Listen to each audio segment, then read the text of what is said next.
Deməli, mənim bir bacım var idi, hansı ki, neçə ildir, 5 ildən çox idi, hansısa sexdə işləyirdi və piçonu bişirirdi, murasan söhbəti var. Deməli, bacım o şeylə gəlmişdi ki, kursa ki, mən bu işi öyrənib, evdən çıxıb, işləyib, pul qazanmaq istəyirəm və bu işdən çıxmaq istəyirəm. Çünki neçə ildir işləyirəm, amma ortada bir şey yoxdur. Yəni qazandığım hamısını necə qazanıram, elə də gedir. Bacım gəldi, öyrəndi və indi onun səsini sizə göstərim, baxın.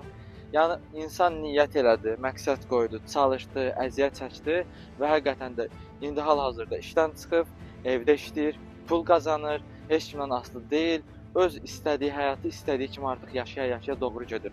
Onun sizdən heç bir fərqi yox idi. Sadəcə fərq bu idi ki, o məqsəd qoydu, çalışdı, gəldi, alındı. Matay işlədiyimə görə Matay ilə bir dənə iki dənə kazmalı ola bilər ki, yarım insanlar dolanma. İşten sağdan beri bu işten indi daha çok böyle müşteriler ile ona daha çok artık işim daha çok demek kızışmaya doğru geldi daha doğrusu. Bir geçen aydan bu aya Mart ayın hesaplaması bu ayda ortalardı da.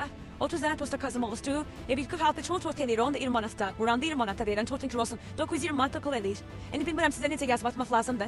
Ama elə bir çayın hesabatı da bu. Elə tostları yazla şəkildə tutmadığım çünki aklımda hansı zakazlar qalsa, ola bilər ki, yadıma çıxanlar dolaş. Kalanlar, eyyatda kalanlar hamısını belə qeyd elədim. Yəni hesabladım, attım sizə.